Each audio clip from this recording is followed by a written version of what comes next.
Free will किसकी है? Free will मन की है। फ्री विल जो है मन की है। मन चाहे तो ऐसा करे, मन चाहे तो वैसा करे।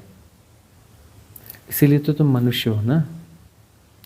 मनुष्य यानी जो द्वंद्वों के बीच में कुछ चुन सकता है, वह मनुष्य है। जिसे दोनों पक्ष दिखते हैं, उसमें से वह एक पक्ष को चुनता है, और ये उसकी फ्री विल है। और दोनों पक्ष हमेशा देखेंगे। हाँ, कुछ एक पक्ष है, उसे तुम उभार के देखना चाहोगे। उभार के देखना चाहोगे तो उभार के वो दिखेगा भी, उभार कर वो दिखेगा भी, क्योंकि तुम उसका पक्ष ले रहे हो ना। तुम पक्ष ले रहे हो मतलब तुम अपनी ऊर्जाओं को वहाँ ले जा रहे हो। जैसे ही तुम अपनी ऊर्जाओं को वहाँ ले जाते हो, वो बलशाली हो जाता है। तो तुम्हें यहाँ पर जो है विवेक का प्रयोग करना चाहिए। विवेक का अर्थ है कि तुम इस प्रकार के दुराग्रहपूर्ण पक्षपात न करो, सहजता से जानते रहो। जो जैसा है, जैसा का तैसा जानते रहो। जैसा का तैसा जानते रहोगे, तब जो है मन किसी एक पक्ष में झुकने का जो आग्रह है, उस आग्रह को कंटिन्यू नहीं कर पाएगा, वह आग्रह विसर्जित हो जाएगा। तो जो जैसा है, जैसा का तैसा जाना जाएगा। कि मन जो है यदि बैलेंस में आ गया, समता में आ गया, तो मन बड़ी अच्छी क्षमता है। मन यदि समता में आ गया तो मन की बहुत अच्छी क्षमता है उसकी, और वह क्षमता तुम्हें पार ले जाएगी। इस मायाजाल से पार ले जाने के लिए समता वाला मन चाहिए। ऐसा मन जो समता में हो। तो समता में हो तो किसी भी भीतर की आवाज़ को वो दबाता नहीं है। जो जैसा है, जैसा का तैसा उभर के आएगा। जो जैसा है, जैसा का तैसा उभर के आएगा, उसका जैसा का तैसा जाना जाएगा। यह मन की समतापूर्ण अवस्था है, जैसा मन को होना चाहिए, है ना। और अभी समस्या क्या है कि मन तुम्हारा कभी इधर डोलता है, कभी उधर डोलता है। डोलता हुआ मन है। उस डोलने को ही एक्चुअली मन कहते हैं। वो ठहरी हुई जो अवस्था है, निश्चल जो अवस्था है, वहाँ पर जो है मन अपनी परिपूर्ण क्षमता में रहता है, लेकिन तब उसे मन नहीं कहते हैं, अमन कहते हैं। वहाँ पर जो होता है प्रतिसंवेदन से होता है, प्रतिसंवेदन से घटता है। और प्रतिसंवेदन से जो घटता है वह शुभ होता है, वास्तविक रूप से शुभ होता है।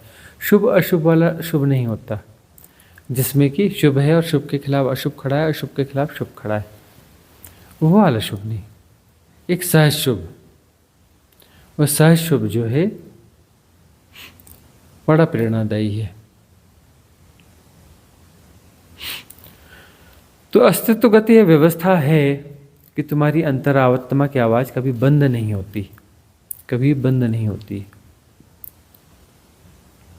वो भले कितनी धीमी पड़ जाए, क्योंकि तुम्हारा आग्रह कहीं और है, तुम उसे इग्नोर कर रहे हो।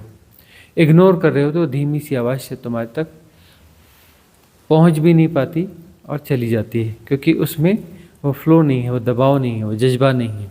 इसलिए तुम उसे ज्वाइन नहीं करते। तुम देखते नहीं, पैकेज मिलते हैं नौकरियों के, या कुछ होता है, या नेता है, जिसके पास जज्बा हो उसको लोग ज्वाइन कर लेते हैं, है ना। तो जज्बा चाहे गलत क्यों ना हो, और जज्बा या तो सही होगा या गलत होगा, सब में नहीं होता। समता कभी, जज्बा कभी सब में नहीं होता, किसी न किसी पक्ष में डोला हुआ रहता है। वह चुनाव किया गया है, तभी तो जज्बा है ना। जज्बे का अर्थ है कि दो पक्षों में से एक का चुनाव किया गया है, उसे जस्टिफाइड किया गया है, इन्फ्लुएंस सिस्टम उसमें काम कर रही है, और वह उस आग्रह को आगे बढ़ा के ले जाता है। जज्बे का अर्थ है कि मैं तो इससे प्रभावित हो रहा हूँ, दूसरों को भी प्रभावित करूँगा, यह जज्बा है। और यह साधक के लिए हानिकारक भी है।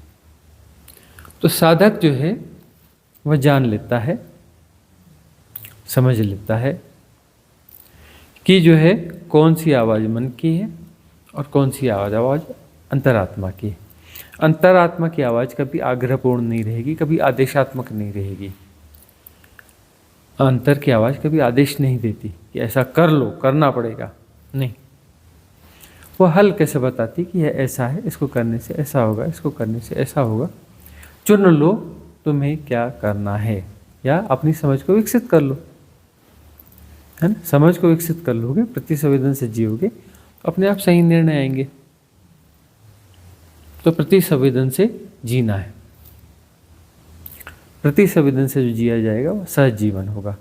प्रति संवेदन से जिया जाएगा तो अंदर की आवाज़ को तुम फॉलो कर रहे हो, अंतर की आवाज़ के साथ तुम जो जीते हो उसे ही प्रति संवेदन कहा जाता है।